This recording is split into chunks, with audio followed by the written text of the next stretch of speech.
Okay, it's happening. We're on the water and we're taking SLV's Maiden Voyage off to Gibraltar. First leg of the trip will be to Malaga, Spain. That'll take us about 5 days, as you can see them mapped out here.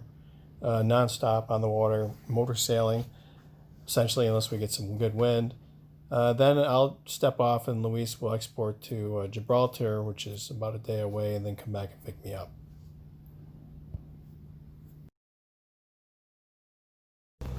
So we left, and it was light winds on the nose, so right into the wind.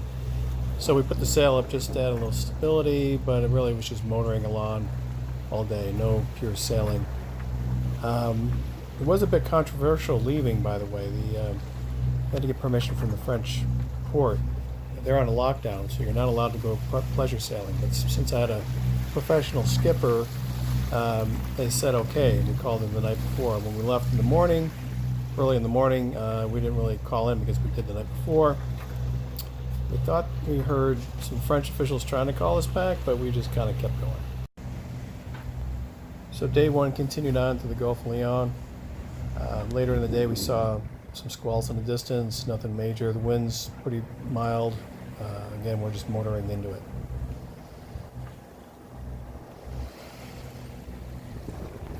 The video didn't take well at night, so here are a couple of photos, just some night shots at the helm with all the red night lights on, and then me at the helm. Got pretty cold out that night.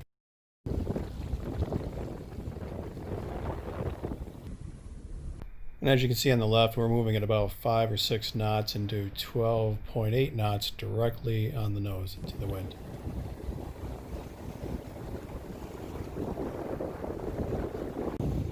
So as you can see, next morning we've got some traffic we're going through. It's a fairly good number of ships going side to side. And we're still motor sailing, doing just over 6 knots of speed.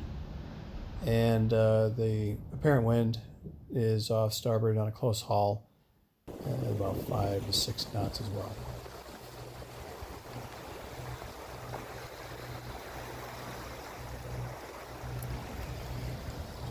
Looks like fantastic sailing. Nice steady wind, flat seas. And it was, other than the fact that we're actually motoring, so. But good day on the water.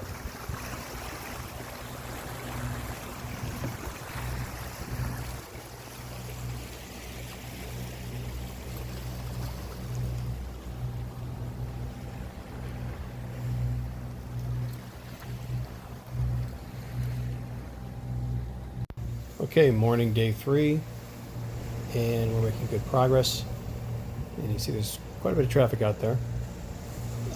Ships all around. There's one off the starboard side, and you can see the radar around it, and as well as the AIS mapper on the plotter. And then one on the port side as well, doing about 6 knots, 5.8 apparent off starboard and a close haul. And there is the ship off the port side. You'll notice we've got the code 0 up, big head sail. It's great in this light wind. It worked fantastic. Looks nice too. And speaking of traffic, there is the ship off the starboard side. So we passed quite a few during the day and at night, which is kind of interesting. And certainly the radar and the AIS on the chart plotter makes it really easy to find them. Here we are at midnight, day 3 going into day 4. And you can see we're approaching that cape and a fair amount of traffic around us at night.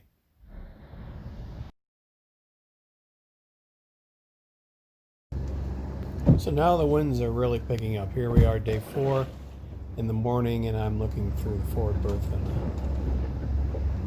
the portals on the side. And you can see it's not huge waves, but the way they're set up with the frequency, and you can't really hear it here, but the banging is just thunderous. And you can certainly see the water action. This is looking out the port side, then over on the starboard side, where we're heeling on the leeward side. It's really down in the water, you can see it. So yeah, we're on watches, but there's no sleep in this. There's no sleeping here. So it was a pretty wet day the whole day. We're beating up that coast, trying to get around that cape that I showed on the previous night shot. And the water, yeah, it's coming up over the top of the deck occasionally, and it's pretty messy out there. And here we are. Here's the shoreline, and you can see the mountains along the shoreline here. So it's really funneling that wind around the cape down around here. And we're trying to get close to shore to avoid the wind, but it's not providing a lot of benefit, but some, because that wind's just ripping around it. And so we're making headway, but it is painful, banging headway along this coast.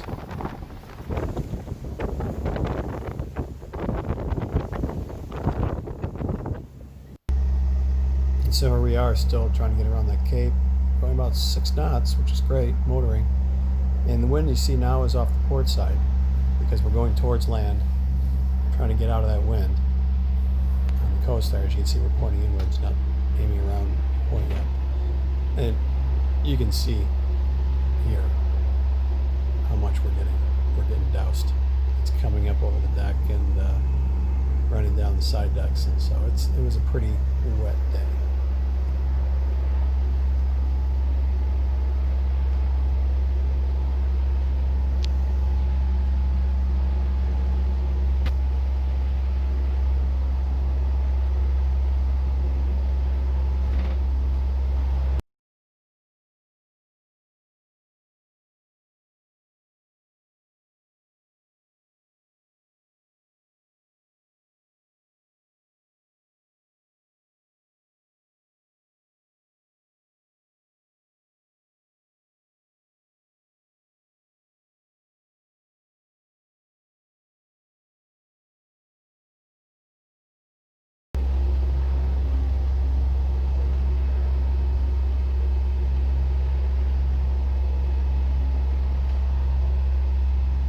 Okay, about 9 o'clock at night, day 4, and you can see I'll check the sails once in a while with a flashlight just to make sure they're not flapping or luffing.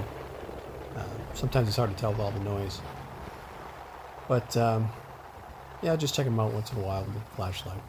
It's day 4, about 9 o'clock at night. You know, making progress. We got around that cape, just around the cape, as you can see here. Lots of traffic. Really, what you have to watch out for are fishing boats at night, and their nets and their buoys for the nets. And so that's more difficult. It's not always shown on the chart plotter.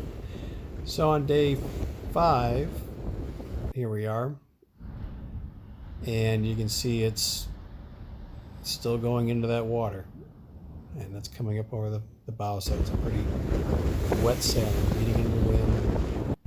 And finally, we pull into the Port of Malaga.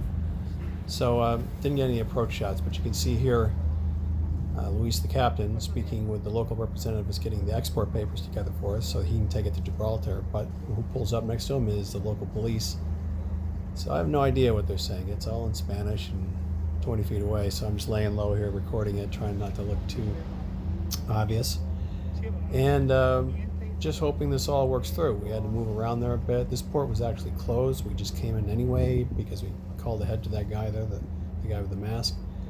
And he said, come on in. So we came in. The police are kind of wondering what's going on. And I'm just hoping we don't get kicked out and we get the papers we need. So it actually turns out they get the papers and we get a spot to stay overnight there. And in a pretty nice spot. So this is the Port of Malaga, and it's not the normal place you would go as a cruiser. This is sort of a commercial area. But since that was closed, we were allowed to dock here. Now, I don't like docking against a cement wall, and I'll tell you, it gets pretty ugly. For every little wave, you're bouncing up against that cement, and you're just hoping your fenders work well. But it's a beautiful spot to be, so central. I mean, the city is right there, the old city and the new part of the city. So fantastic. Next morning, we get up, we slept on the boat that night, and I step off, and Luis takes the boat off to Gibraltar. And I get to spend the next couple days in Malaga in a hotel, which was actually kind of a nice break. So here's Luis taking off, and he'll be back in about a day.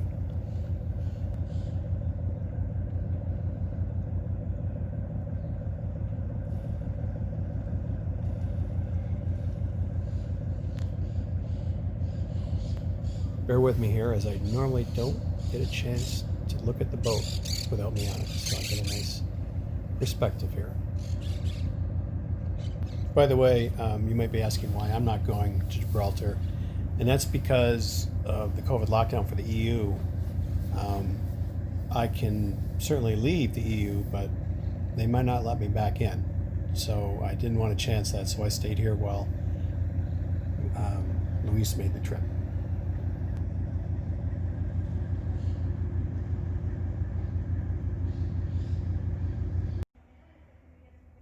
So I get some time on land in Malaga. So if you ever get a chance to go there, I highly recommend it. The old part of the town is very interesting. Here's a cathedral that I spent some time walking around, and it's nestled in with lots of shops and other very interesting old streets. This is from a hotel room. You can see there's a fortress there with the wall up on the ridge of the hill up above. It travels along it, and down below to the right here is actually a bull ring for bullfights, stadium for that. So interesting place. Got to walk around and see a lot of things here.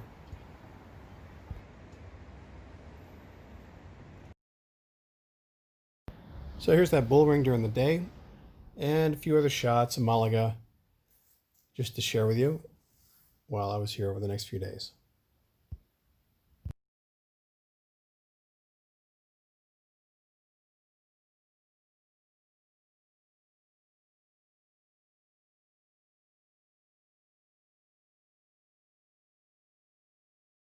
By the way, you'll notice there's not a lot of people in these shots, as the COVID numbers were really high over there, and they were on a pretty strict lockdown. Everything shut down pretty much after 6 p.m.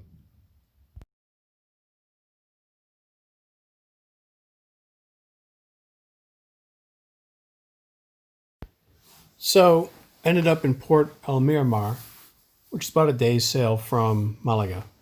And this is where I'm keeping the boat. And you can see this location right here is where I first put it. Wasn't really excited about this particular mooring spot within that harbor, so I moved it to another spot. But it's a nice harbor. They've got a grocery store that's actually really nice and pretty nice. You can see the cement right there next to the port corner. That's just not a good spot for it, so I didn't want to leave it there, as there are high winds here. I can see the teak deck. I was working on the teak. You can see the top strip I redid, working on cleaning bottoms, drying out the sails, put the sail up for a morning to get it dried out. It was soaked from that one upwind beating in the wind with the soaked deck. But moved it to a new mooring, and here's a 30-ton boat to my starboard side. A bar off the stern right there, and to the port side I had this older boat. But as I mentioned, the winds are wicked here. And so you can see and hear it now. I mean, it's just blowing up a storm. So really important to have a mooring spot that's secure. The previous spot, as I mentioned, had that cement pier that went off about 10 feet up one side of the boat, off the stern, up the side, which is not good. This one does not. So I'm off of that spot into the new spot next to that 30-ton boat. But this is in the harbor. You see those waves? That's just from the wind in the harbor churning up those waves. This is 40-knot winds. See the boat heeling here. So it gets some wicked winds over here. The other day, someone said they recorded a 65-knot gust or something more than that, like a Category 1 hurricane. Not sustained as a gust, but so it's pretty windy. So getting it really secured. Fenders, I bought 4 new large fenders to put on the sides. They're not shown here. I put them on later, just before I left. I've got 4 mooring lines just off the rear starboard cleat on the stern there. So on the right side, there's 4 lines attaching, because that's where the west winds, the strongest winds, come from. You can see the boat next to me, and you can see here they're squeezing together, popping up some of the fenders. So again, looking back off the boat. You can just see those winds just coming around that building with the palm trees. And that's the direction it usually comes from when it's really strong.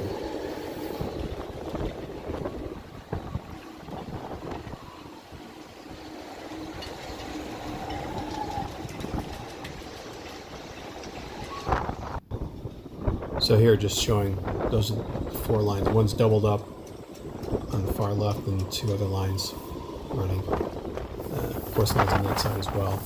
You can see I spent a lot of time protecting the lines within the boat, the running rigging and such. You can see I got it wrapped up with plastic there. The halyard line for the main sheet and 3 halyard lines on the head sails I have all pulled up into the mast. So they've been pulled in. I wrapped all the lines that are coming out the bottom of the mast here with plastic and duct tape.